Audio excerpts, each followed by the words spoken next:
As you know, for the past a couple of weeks, we've had various candidates for Queensboro president. We were joined by Tony Avella, Tito Vallone. Then we had a couple of mishaps and one outright no-show. And then also last week we had Mr. Barry Grodenchik, and tonight we're very honored to be joined by Ms. Melinda Katz. We're going to bring her on right now. Melinda, how are you? I'm well. How are you, Ed? I'm doing great tonight. I'm doing great. So how are things out there on the campaign trail? You know, things are doing well. As you know, first of all, thank you for having me on the show tonight. I really do appreciate it. Appreciate the work that the Woodhaven Residents Block Association does. Always have. You know, look, things are going great out there. I've been in elected office for almost 20 years. 8 years in the City Council, 5 years in the Assembly, 3 years as Director of Community Boards for Borough President Shulman. So I'm pretty honored to be going around the District of Queens and knowing so many of the folks out there, just reminding them that I'm running for office again. But, you know, Queens is a wonderful and beautiful place, and you know that my dad was the founder of the Queens Symphony. My mother is the founder of the Queens Council on the Arts. You know, one of my fondest memories of all time is clearly Seufert Bandshell, right in the heart of your area. I was honored to have sung, actually, with George Seufert several times. So it's been a very long history in the borough. I'm raising my third generation of Queens kids. That's right great. Here in the house I was brought up in, by the way. Wow, that's fantastic. Yeah, my parents moved here in 1953. You know, they were a love story, met at Juilliard. He was from Mishawaka. She was from Winnipeg, Manitoba.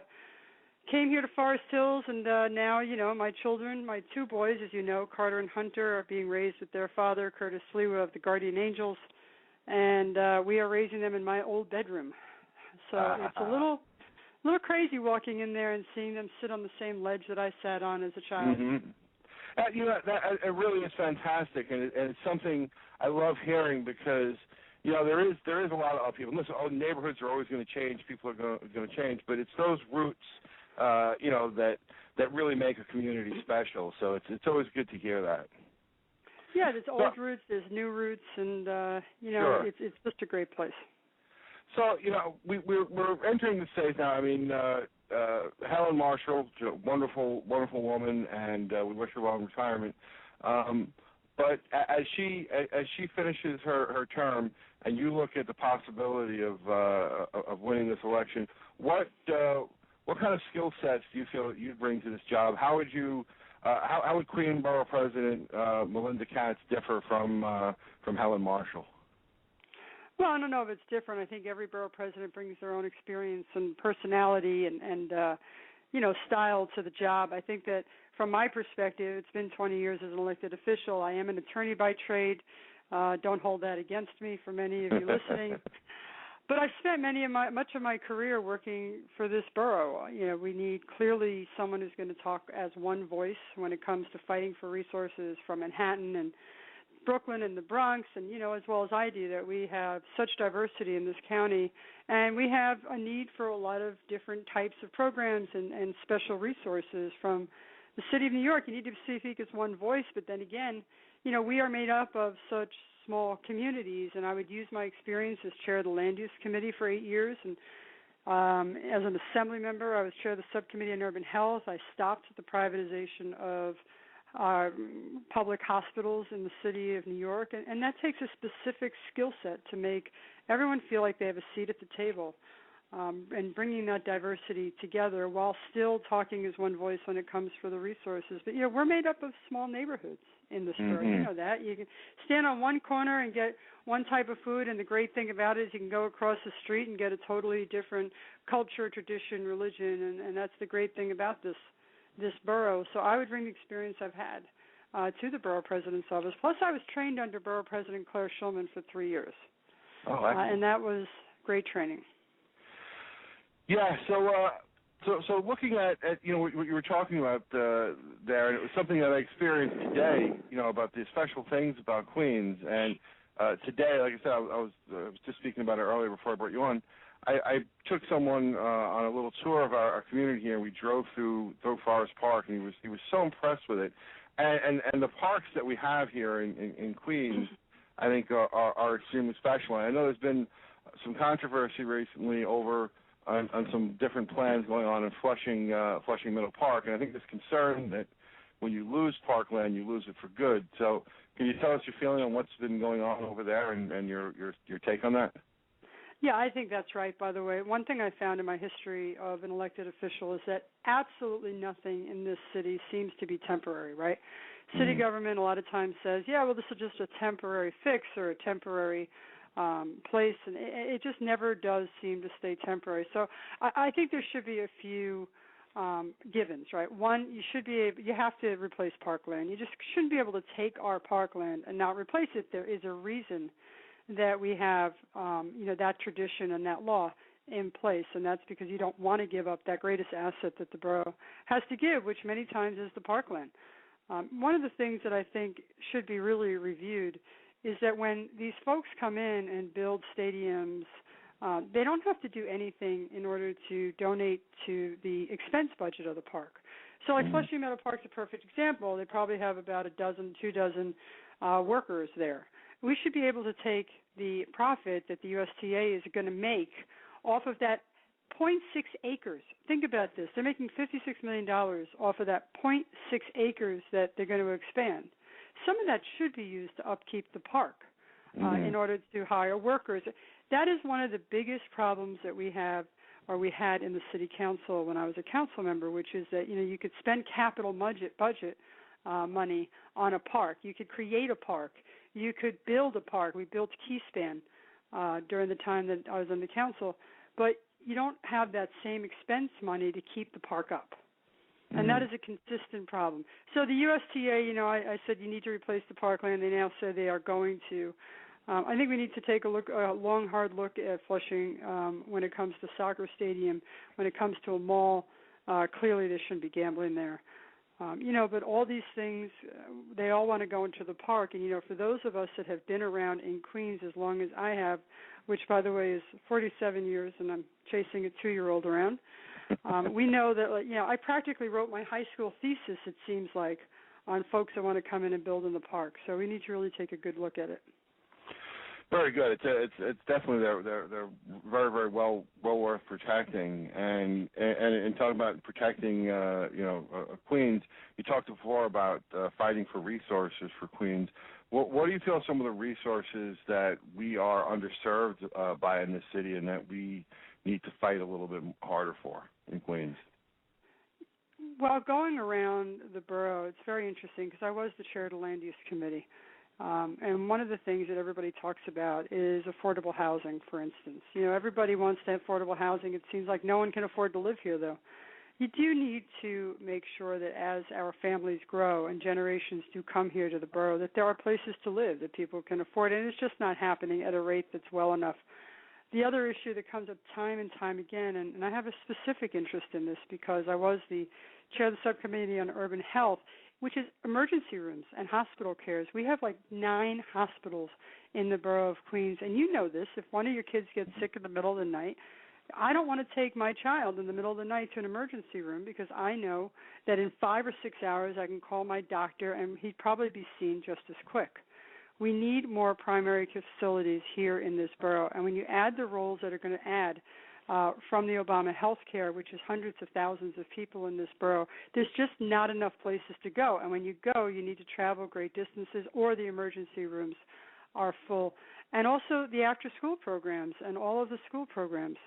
With the great diversity that we have in this borough, we have a need for a lot of extra funding when it comes to teaching folks in school, making sure that if they come to this country with expertise in science or math or some cultural arts, that they're able to build upon that. And you know as well as I do, a lot of these folks can't even use after-school programs in the schools because the schools are closed. When I was a kid, you hung out in school. You went to a baseball game or a basketball game in the gym. It's just not enough right here in this borough yet. Excellent. Yeah, we were actually having that conversation this past week. We were talking about programs for kids after school, and that is such a resource we need because a lot of our younger people, they don't have those things to keep them occupied, and that, as you know, leads to trouble. Only causes trouble, and it's good for the city as well. We have the kids in after-school programs, or we have youth groups that are affordably able to rent the schools after school. But right now, it's very, very expensive. You need a custodian. You need to pay rent to the Department of Education. But it also allows parents to work longer hours if they choose to do that, because their kids are in school longer, and it's a win-win for everyone. Great. So just taking a different tack here for a moment. I saw you. I saw you sing at the band shell in Forest Park a couple of years ago. Yes. Very, very well, by the way. Very well. Well, thank you. I appreciate that. And I also appreciate you clearing up, because it's been a source of confusion around here for years about how you pronounce Seufert. Seufert, yes, George Seufert. And I've heard many different pronunciations of it over the years. And you've had you know the Seufert family? No, I knew George Seufert. I knew the conductor. Okay. I used to go to the park, and he was a great fan of my father's, and he was a very sweet man. He knew the Queen's Symphony Orchestra very well. He had a lot of respect for my dad as a conductor, and coming from George Seufert, having respect for my dad as a conductor was truly an honor.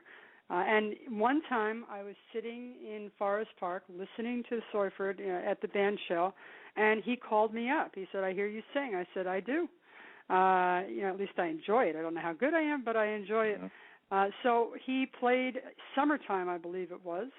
With the orchestra. I sang with him, and it just was, great. From my perspective, it was a lot of fun. It was a dream come true to sing in Forest Park, my hometown. And it was he was just a lovely, lovely man, and he conducted a very good band, and the Seufert Band Show was one of the greatest investments. It really is, and that area, Forest Park, we're very, very proud of that park up there, and between the band shell and the greenhouse up there, and of course the carousel, it has a lot to offer. And speaking of the carousel, we've had a few stories in the paper about possibly the carousel or another church here in Woodhaven, St. Matthew's, getting landmarked, and a number of people seem to feel that Queens has been shortchanged when it comes to landmarking over the years. What's your take on that, and what are some of the things possibly you could see getting landmarked in Queens? I don't really have specifics in mind. I think the carousel is an interesting prospect. The only problem with landmarking something like the carousel, although the beauty of it is unarguable, is that you really need the carousel to continue working. And the problem with landmarks is that we often landmark these old homes or churches or items, and then they're not kept up. And the problem is that, whoever is the owner might not keep it up, and it's landmarked, so there's a limitation on what could be done with it. I do think, though, that landmarking, especially in this borough, serves a great purpose, which is to keep the old style of the communities. We know what we love, right, about Queens, which is every neighborhood's different, and the old styles. So to be able to use the tool of landmarking is a good thing. So it's really the upkeep that always becomes the issue. If there's a building falling down, many communities still want that to be landmarked, and then who takes care of it, and how does that continue to be a beauty in the community? And we have one of these issues, by the way, with the Republican Club in Richmond Hill. Which for a long time, had just gone down as far as the appearance goes and the structure goes, and then they solved that, and it's beautiful, but it took a while. Sure, it takes a lot of work.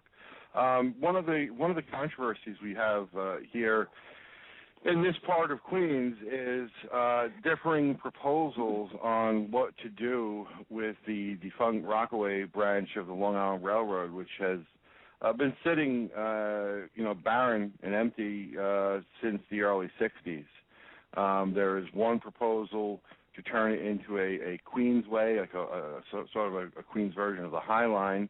There's another proposal to reactivate the Rockaway rail line, and yet a third proposal of folks that say just right now don't do anything. Have you been following that at all, and got a kind of want to weigh in on that? Well, sure. I mean, when I was a council member, one of the biggest controversies was whether to put a park there, similar to the High Line in Manhattan. For many of you that have gone to see it, it's a beautiful walkway, and we've done a beautiful job in Manhattan on the High Line. One of the concerns I always had about the Queensway was the security. So if it's, in the park, all the way in the back there, I worry about, number one, the security of it during the day and at night. Number two, I worry about where the police officers that are going to come from in order to patrol the area. So, we always have this fight about Citi Field and USTA, and when they're in town, the cops come from our communities and they go into Flushing Meadow Park in order to police the area, and I worry that that's going to happen with something like the Queensway. As far as the railroad goes, we need transportation out in the Rockaways. Woodhaven is very lucky to a large extent, right? The J and the Z train, the bus, express buses. You can drive to the Rockaways. You can drive to Central Queens and to Manhattan. I think transportation is one of the key issues, especially after Hurricane Sandy, to the Rockaways, but that needs to be done now. It costs about $1 billion for the railway is what they assume. Even if someone were to say, you know what, this should be done, it won't be done for another 10, 15, however years. The Rockaways need transportation now. The ferry service has just been cut. They don't have an A train right now. They're going from the Rockaways to Howard Beach on an express bus, and then they have to go from there to Manhattan if that's where they're working. They don't have a lot of the economic development out there so that we can create jobs out there. So transportation is one of the key things, and the Rockaway Rail Line always comes up as the easy fix, and it's not an easy fix. So I would focus on ferry service. I focus on express buses, but there certainly needs to be transportation answers. Great. I'll finish you up here with two last questions. One is a tough one. I've asked of every candidate.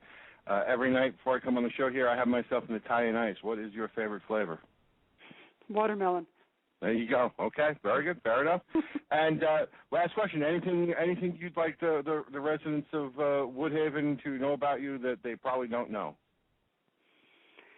No, I think my life is, as you know, has been pretty much an open book. I'm dedicated to the borough for generations now. I think Woodhaven has so much to offer between all of the events that are there. I actually brought my two sons, by the way, my 5-year-old and my 2-year-old, to your street fair last summer with Curtis. They went on all the rides. There's a lot of rides there to go on, which is great for them. They had a ball. They had just a great time. And so, we spend a lot of time there, and I think that this show is a great show, Edward. I'm so happy you had me on it. And I really pay tribute to the Woodhaven residents, especially in the Black Association. I know you've worked so closely with the 102 and the community in order to keep Woodhaven the great community it is. So I just thank you for letting me be a small part of it tonight. Thank you so much. I appreciate you calling and wish you luck. And, hang in there. Thank you very much. See you soon, Ed. Bye-bye. All right, yeah, well, bye-bye. That's Melinda Katz, everybody, and joining us tonight. And we thank her for calling in, and I after we had those couple of